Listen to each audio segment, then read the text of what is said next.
अरे यार ये नंबर, सुनो एक नंबर डायल करना।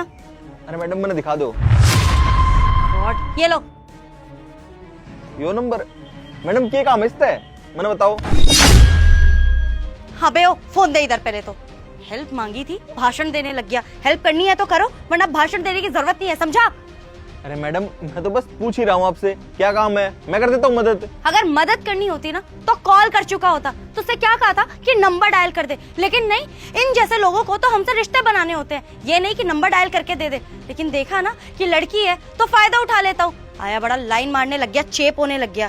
बेटी कोई बात नहीं, वो गांव के लोग हैं, ये लोग ऐसे ही पहनते हैं, ऐसी ही बातें करते हैं। कोई बात नहीं, तुम्हारे पापा ने पसंद किया ना तो अच्छा ही होगा लड़का। इनसे क्या बात करनी है, पूछ लो रास्ता और हम चलते हैं, जहाँ नेटवर्क आएगा वहाँ बात कर लेंगे। अरे आंटी कब से तो ट्राई कर रही हूँ, एक तो ना तो नेटवर्क आ रहा है यहाँ पे, ऊपर से ना ही ये नंबर डायल हो रहा है। और ये चीप थर्ड क्लास की जगह पर आ गई हूँ मैं। डैड को मैंने कितनी बार समझाया था कि अगर लड़का देखना है तो कहीं आउट ऑफ इंडिया का देखो, लेकिन नहीं, वहां का छोड़ के इस घटिया से गांव का देख लिया। अरे मुझे तो इतनी बदबू आ रही है, ऊपर से इनकी लैंग्वेज देखी है आपने, लैंग्वेज तक तो समझ नहीं आ रही है, हिंदी तक तो बोली नहीं जा रही है इन लोगों से। अगर ये ऐसा है, वो लड़का जिससे मैं मिलने आई हूँ, न जाने वो कैसा होगा। हे भगवान। और आप लोग मेरे डैड को कुछ समझाते क्यों नहीं है? 24 घंटे आप दोनों उनके साथ रहते हैं, फिर भी ये नहीं कि डैड को समझा दे कि लड़का कोई और देख ले। लेकिन नहीं, इस गांव जैसी जगह में आना पड़ा मुझे आप लोगों की वजह से। रियली सॉरी, सर को कई बार बोला मैंने, लेकिन सुनते कहाँ हैं। आप एक बार ट्राई करो ना, सिग्नल में आके बात हो जाएगी। अरे मैडम क्यों परेशान हो रहे हो, आराम से आके बैठो, मैं कर देता हूँ मदद। ओ हेलो, कोई मदद नहीं चाहिए तुमसे, समझे? आंटी हम ना चलते हैं यहाँ से, किसी और से मदद मांग लेंगे, चलिए।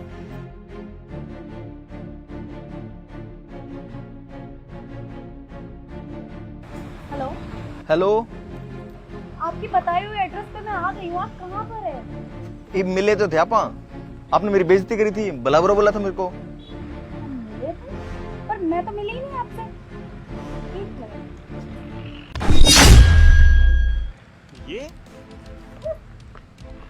ये लड़के तुम हो? हाँ मैं हूँ वो लड़का। मेरा डैड ने तुम्हें चूज किया है मुझसे शादी करने के लिए। अपनी औकात देखी है तुमने? तुम मुझसे शादी करोगे?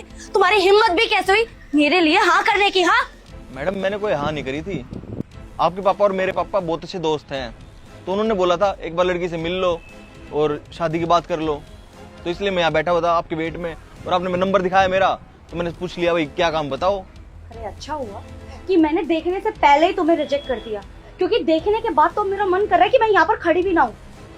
सोच भी कैसे लिया तुम्हारे जैसे 2 कौड़ी के लड़के से मैं शादी करूंगी? मेरे डैड का बिजनेस जानते हो ना, कितनी अमीर बाप की बेटी हूँ मैं। अब समझ आ रहा है आंटी इसने क्यों हाँ किया होगा। अमीर लड़की देखी नहीं, सोचा होगा कि शहर की लड़की है, अमीर है, उसके बाद सारी प्रॉपर्टी मेरे नाम हो जाएगी, यही सोच के हाँ किया ना। पर इस सपने से ना बाहर निकला, मैं तुझ जैसे घटिया लड़के से कभी शादी नहीं करने वाली, और पैसे तो तू भूल ही जाइयो, समझा? बेटी कोई बात नहीं, आराम से बात करो, गांव के लोग हैं, वो ऐसे ही पहनते हैं, ऐसे ही बात करते हैं, इसमें बुराई क्या है? एक बार सुन तो लो वो क्या कहना चाहते हैं। आप ना जानती नहीं है इन लोगों को, पर मैं ना बहुत अच्छे से जानती हूँ। आपने लैंग्वेज देखी है इन लोगों की? अरे मुझे तो लैंग्वेज से ही घिन आ रही है, और इस जैसी घटिया जगह पे मैं शादी के बाद रहूंगी?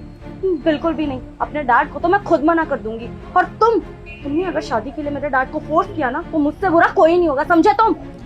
चलो ठीक है, आपके अंदर मेरे लिए इतनी नफरत भरी हुई है तो शादी का तो कोई मतलब बनता ही नहीं है, तो मैं आपको बताना चाहता हूँ मेरी सच्चाई क्या है। अरे क्या ही बताओगे, तुम जैसे लोगों के पास है ही क्या बताने के लिए?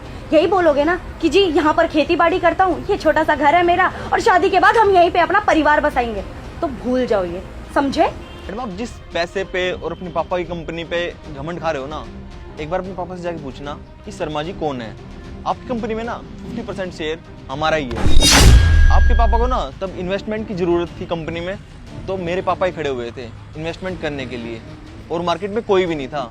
और आपकी जानकारी के लिए बता दूं, अगर उस दिन मेरे पापा आपकी कंपनी में इन्वेस्ट नहीं करते तो आपकी कंपनी अब तक कंगाल हो चुकी होती।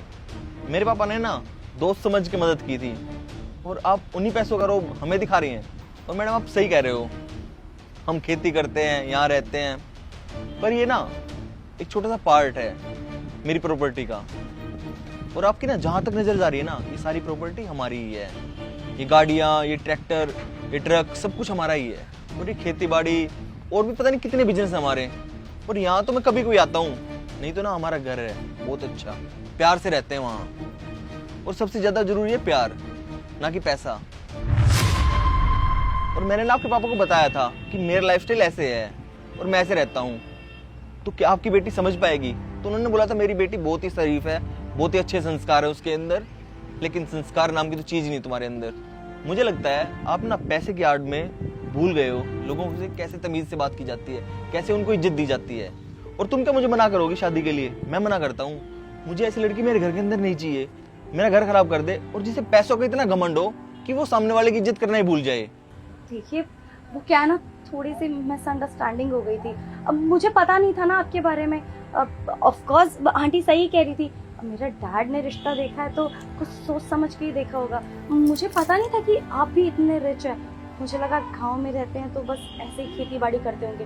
देखिए माफ कर दीजिए, हमारी शादी की बात है, हम बैठ के आराम से बात करते हैं ना। क्या हुआ, आप हंस क्यों रहे हो? मैंने कोई मजाक किया क्या? मैडम इतनी जल्दी ना गिरगिट भी रंग नहीं बदलता जितना आप बदल रहे हो। और मैडम जैसे आपको पता चला कि मैं इतना अमीर हूँ, मैं इतना पैसे वाला हूँ, जमीन वाला हूँ, तो आप शादी के लिए हाँ कर रहे हो। और अभी मेरी बेइज्जती कर रहे थे, बोल रहे थे गरीब हो तुम, यहाँ खेतों में रहते हो, पता नहीं क्या क्या बोल रहे थे मुझे। अब बेटा एक मिनट मेरी बात सुन लो। मुझे पता है इससे गलती हो गई है, इसने बिना कुछ जाने बूझे आपको बहुत कुछ सुना दिया। पर देखो ये लड़की अच्छी है, पढ़ी लिखी है, संस्कारी है, आपका घर भी संभालेगी और आपका बिजनेस भी। मैं जानती हूँ इस लड़की को, अरे मेरे आंखों के सामने पली बड़ी है। ये ऐसी नहीं है, ये बस माहौल देख के थोड़ा सा ऐसे बोल गई। आप बैठ के बात करोगे ना, सोल्यूशन निकल जाएगा कुछ ना कुछ। देखिए आप मेरे से बड़े हो और मैं ना बड़ों की इज्जत करता हूँ, और मैं आपसे हाथ जोड़ के बोलता हूँ कि मैं इस लड़की से ना शादी नहीं कर सकता जिसको संस्कार नाम की चीज ही ना हो, जिसको बस घमंड हो पैसों का। तो मुझे माफ कर दीजिए। लीव आंटी, चलते हैं यहाँ से।